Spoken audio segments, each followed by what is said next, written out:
எல்லாருக்கும் வணக்கங்க. இன்றைக்கி நம்ம அடுத்தட்டில் பார்த்திங்கன்னா கொஞ்சம் ஸ்வீட் லெமன், அப்புறம் ட்ராகன் ஃப்ரூட், அதுக்கப்புறம் டேபிள் ஆரஞ்சு அறுவடை பண்ண போகிறோம். ஸ்வீட் லெமன் பார்த்திங்கன்னா நிறைய பழுத்துட்டே தாங்க இருக்குது. அது சீசன்லாம் கிடையாதுங்க, வருஷம் ஃபுல்லாக பழுக்கும். அடுத்தது பார்த்திங்கன்னா அதை நம்ம உரித்து சாப்பிட்ணும் அப்படின்ற கண்டிஷன்லாம் கிடையாது. இன்னும் சொல்லப்போனால் உள்ளே இருக்கிற பழத்தை விட மேலே இருக்கிற தோல் தாங்க அது டேஸ்ட்டு சூப்பராக இருக்கும், நல்லா ஸ்வீட்டாக இருக்கும். உள்ளே கூட லைட்டாக புளிப்பு இருக்கும், ஆனால் மேலே இருக்கிற தோல் அவ்வளோ ஸ்வீட்டாக இருக்கும். வீட்டில் இருந்தால் நீங்கள் ஒரு முறை அது மாதிரி தோலோடு சாப்பிட்டு பாருங்கள். நான் எப்போ அப்படியே பறித்து அப்படியே சாப்பிட்றேன். இது பாருங்கள், ட்ராகன் செடியில் எவ்வளோ காய் இருக்குன்றதை பாருங்களேன். அடுத்தடுத்து எல்லாமே பழுக்கிற கண்டிஷனில் இருக்குது. ஆனால் இன்றைக்கி பார்த்திங்கன்னா ஒன்று தான் பழுத்துருக்கு.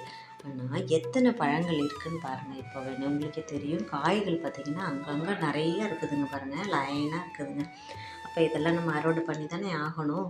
ஆனால் இன்றைக்கி பார்த்திங்கன்னா ஒரு பழம் தான் பழுத்துட்ருக்கு. அதுக்கப்புறம் பார்த்திங்கன்னா லைனாக இந்த செடியில் ஒரு 2-3 இருக்குது. அதுக்கப்புறம் இன்னொரு செடி, மொத்தம் 4 பிளான்ட் இருக்குதுங்க. இன்றைக்கி நான் ஒரே ஒரு ட்ராகன் பழம் தான் அறுவடை பண்ணேன். அது கூட கொஞ்சம் ஸ்வீட் லெமனும் கொஞ்சம் டேபிள் ஆரஞ்சு. இதுதாங்க இன்றைக்கி சின்ன ஃப்ரூட் அறுவடை. ஆனாலும் கூட சந்தோஷமாக இருக்குல்ல. நம்ம மாடி தோட்டத்தில் அறுவடை பண்ணும்போது அது ரொம்ப சந்தோஷம் தானே. நம்ம இயற்கையாக பறித்து சாப்பிட்றது. பிடித்த லைக் பண்ணுங்கள், ஷேர் பண்ணுங்கள், மறக்காமல் சப்ஸ்கிரைப் பண்ணுங்கள், சப்போர்ட் பண்ணுங்கள்.